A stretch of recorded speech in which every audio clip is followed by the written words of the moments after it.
개정법 이력은 사실 원칙상 이거는 시험 문제가 아닙니다. 1차 시험이나 2차 시험이나 현행법이 출제 범위이기 때문에 시행일자는 외울 필요 없다고 보는 게 제 개인적인 생각입니다. 다만 상표 기출에서는 국법이 출제된 적이 있어요. 특허법에서 한 번도 그런 적이 없고요. 사실 상표도 의도하신 건지는 의문이긴 합니다. 때문에 시행일자는 외우실 필요 없고, 혹시라도 문제에서 지나치게 옛날 일자가 나오는데 예를 들어서 2018년이다, 2016년이다, 너무 옛날 날짜가 나오면은 시험장에서 주는 법전 보시고 시행일자 간단하게 체크하고 푸시면 됩니다.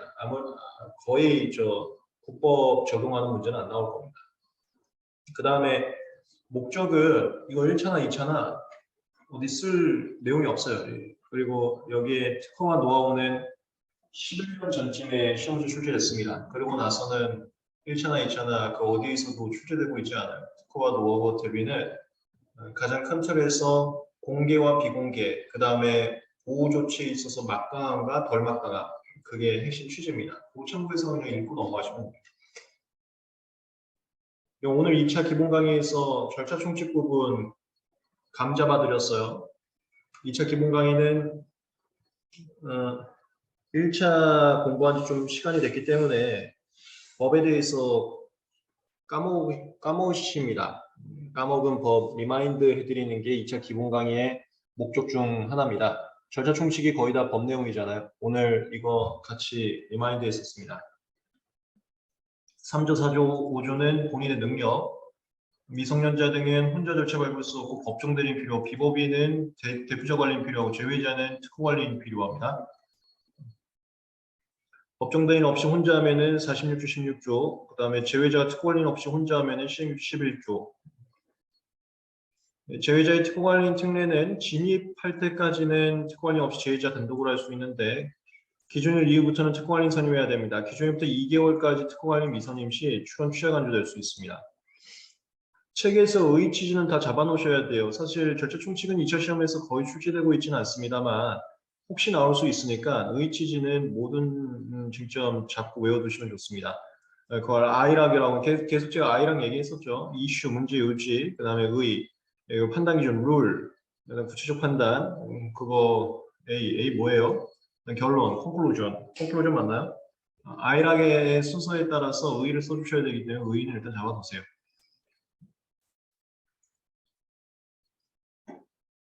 3조, 4조, 5조 정리했었고요.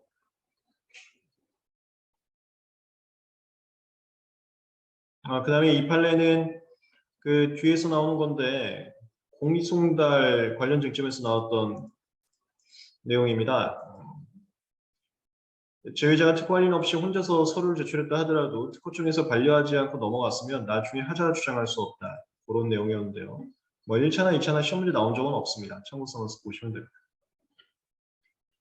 대리인은 권한이 메인 파트예요. 법정과 이미 나누고 친권자, 후견인 나눠서 친권자는 권한이 제일 많습니다. 제한이 없고요. 후견인은 심판이나 소송 제기할 때는 후견 감독의 동의가 필요한데 상대방이 언택 들어온 거는 동의 없이도 할 수 있습니다. 근데 이민은 모든 거를 위임받아야 돼요. 본인한테 하나하나 권한을 인정받아야지만 대리할 수가 있습니다. 일반 위임장, 특별 위임장, 특별 위임장은 여기 6조에 있는 거 출전투 신청 후 불복, 그 다음에 포괄임 제도가 있다 정도 잡아놓으시면 됩니다. 그리고 그런 위임은 구두로는 안 됩니다. 다 서면으로 해야 됩니다. 절차의 명확성을 위해서 다 서면으로 해야 됩니다. 의의는 다 잡아두시고요. 법정 대리는 법이나 법원의 선임에 의해서 강제로 대리인이 된 자, 임의 대리는 본인이 시킨 사람. 쌍방 대리는 특허 무효 심판 같은 경우 청구인, 피청구인을 다 한 사람이 담당하는 건데 그거는 실무적으로 타당하지 않다라고 보고 있습니다. 시험 문제 나온 적은 없어요. 기타는 거의 시험 문제 잘 안 나오는 내용들 모아놓은 거고요. 복수당사자, 대표자를 선임했는지 안 했는지로 접근하시면 됩니다. 대표자를 선임했으면 대표자만 절차 밟을 수 있고 대표자를 선임하지 않았으면 각자 밟을 수 있는데 춘춘투 신청 불법은 같이 해야 된다. 또 대표자라 하더라도 출전투 신청 후 불복에서 특보 뺀 거는 특별임하고 비슷한 걸 받았어야지만 할 수가 있어요. 선정했냐 아니냐로 혹시라도 2차 시험에서 시험 문제 나오시면 접근하시면 됩니다. 1인에 대한 송달 관련이란 게 뭐냐면은 그냥 이렇게 생각하시면 돼요. 출원인, 대리인 중 아무나 제일 먼저 받은 날부터 받은 날이 된다. 아무나 제일 먼저 받은 날부터 받은 날이 된다. 공송달 요건 아까 말씀드렸던 그거예요. 공동 출원했을 때에는 출원인 전원의 주소가 송달 불능일 때만 공송달할 수 있다. 1인의 송달 불능에서 공송달한 것은 잘못됐고 공시송달이 잘못되면 아예 송달이 되지 않은 겁니다. 그걸 효력이 발생하지 않는다라고 하죠. 예를 들어서 거저결정서에 대해서 공시송달인데 공시송달이 부족해서 효력이 발생하지 않으면 아직까지 거저결정 받지 않은 거예요. 그럼 아직까지 거저결정 받는 3개월이 도래되지 않은 겁니다. 그럼 아무 때나 거부심 청구할 수 있다는 소리입니다. 방식 위반이 시행규칙 11조는 너무 길까봐 여기 그냥 16조, 46조 넣었습니다. 46조는 3주 6조 방식 수수료, 그 다음에 시행규칙 여기 주요 사유 넣어놨어요. 주소 또는 고객번호 쓰지 않았을 때, 외국어처럼 제외하고 국어로 적지 않았을 때, 명세서 발명의 설명 미첨부, 그 다음에 여기 청구범위 미기재가 이쪽입니다.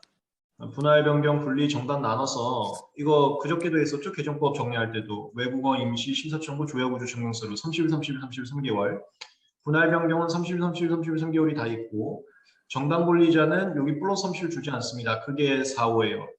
청구권을 기재하지 아니하는 임시명세서라고 합니다. 청구인출 유예하고 임시명세서하고 같은 얘기입니다. 실무에서 그냥 청구인출 유예를 임시명세서로 표현하고 있어요. 그 우선부터 1년 2개월 지났는데 임시명세서로 정당 권리자 출원하면은 곧바로 발려. 그 다음에 외국어 임시명세 분리출원하거나 제재 이게 이거죠. 분리출원은 외국어 출원 안 되고 임시명세 안 되고 제재 안 됩니다. 이것도 그저께 했었죠. 이렇게 하면 다 반려사유예요. 이 5번 반려사유. 분리는 외국어 임시 안 됩니다. 그다음 심사청 플러스 30을 더 주고요. 조회고주 증명서는 플러스 30을 안 줘요. 근데 안 주더라도 우선권 주장 자동 승계하기 때문에 크게 불이익이 있는 건 아닙니다. 우주 자동 승계하니까.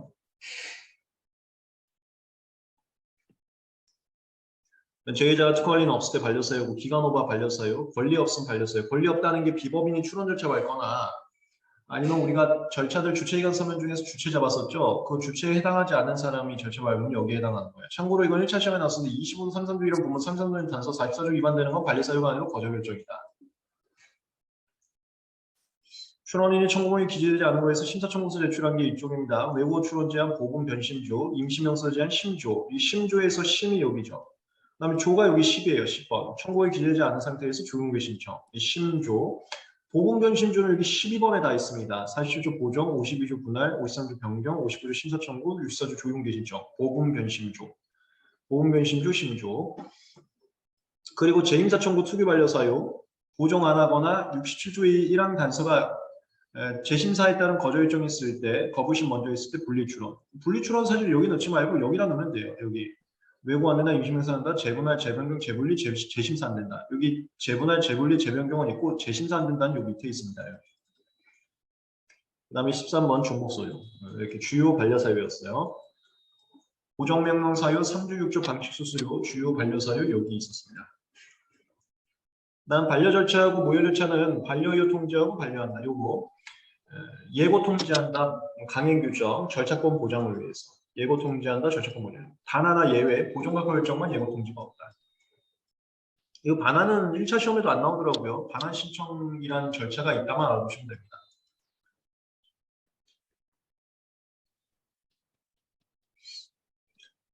어, 16조 2항 추후보안인데 추후보안이 17조 빼고 다 정당사유로 완화됐습니다. 그거 이따가 또 내용 나옵니다. 기간은 계산 연장 추후보안 정지로 가는데 계산은 2차 시험에서는 1차 시험처럼 좀 세밀하게 산정하는 게 한 번도 나온 적이 없어요. 다만 변리사 실무를 위해서라도 연습은 해놔야 되니까 한번 풀어보세요. 여기 11월 29일부터 3개월 예시 한번 해봤습니다. 29일부터 시작했는데 2월 28일 토요일이면 3월 1일 날까지 낼 수 있습니다. 굉장히 특이한 날짜가 되죠. 이거 한번 연습해보세요. 스텝 1, 2, 3, 4로 완이 초일 불산입. 오전 0시부터 시작하는 경우가 거의 없습니다. 초일 불산입. 해당 월 더하고 전날로 가고 만일로 가거나 만일이 공휴일이면 다음날 만료하거나 1, 2, 3,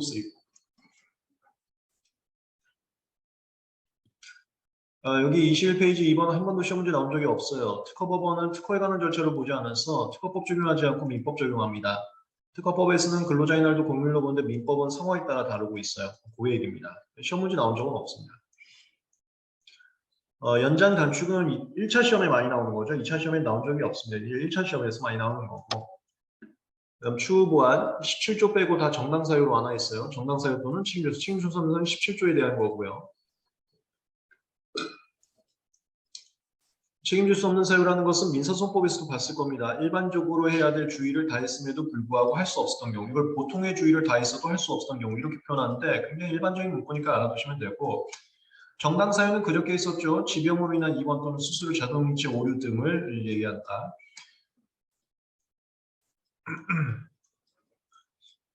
이게 추후 보완 관련해서 유일하게 시험 문제 2차로 나올 수 있는 판례 내용입니다. 갑이 출원했고 을을 대리인 줬는데 대리인을 포괄임 줬었어요. 이거 우리 사례자인들 보기도 제가 예시해놨거든요. 거절 요청받고 거절 요청됐습니다. 이 거절 요청을 을한테 송달해서 을이 받았는데 을 사무실 직원이 실수해갖고 갑한테 보고를 안 한 거예요. 나중에 갑이 그걸 알고 거부심 청구했을 때 첫 번째, 갑은 거절 요청 받은 적이 없기 때문에 3개월이라는 기간 도래하지 않는다라는 주장 타당하지 않습니다. 출원 대리인 중 아무나 먼저 받은 날부터 3개월이 시작되는데 이 을은 대리인이었어요. 이 대리인지 아닌지는 권한을 보라는 소리입니다. 포괄임을 줬다는 것은 서류를 받을 수 있는 것도 권한을 준 거예요.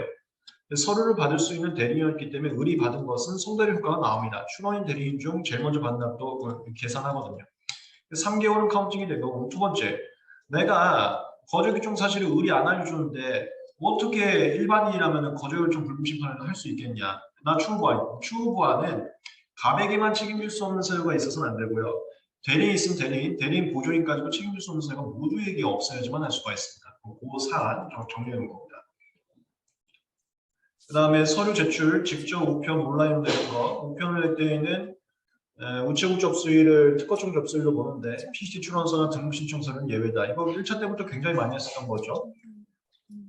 그다음에 여기는 이제 서류 작성이요. 전자문서로 작성할 거면은 전자서명을 해야 되기 때문에 이게 공인증서 로그인하는 건데 공인증서 미리 등록해놔야 됩니다. 그걸 전자문서 이용신고라고 합니다. 서류 송달, 직접 우편 온라인 공송달. 공송달 아까 얘기 드렸던 거고요. 수수료는 2차 시험에 나오면 굉장히 어렵습니다. 이거 1차 때 했던 거 간만 잡으시면 돼요. 특히나 1차에서는 되게 중요했었죠. 취하 포기도 마찬가지예요. 1차에서 이거 출원의 취하 간주, 출원의 포기 간주 딸딸딸 외웠었습니다. 여기 각주에 있는 거. 2차 시험에는 나올 가능성이 적습니다. 효력 승계하고 속행 중에서 속행이 이게 2차 시험에 나와야 되는데 아직도 안 나오고 있어요. 그게 이쪽에 이 문제. 이거 잘 잡아두세요. 2차에서는 이거 중요합니다. 정지는 중단 사유 외우시고 사능합수 사상. 그 다음에 수계는 절차하고 수계자 외우시면 절차는 수계 신청, 수계 명령, 수계 명령 요청이 있다.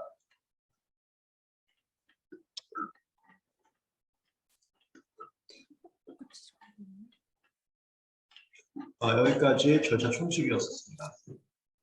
네, 그리고 여러분들 제가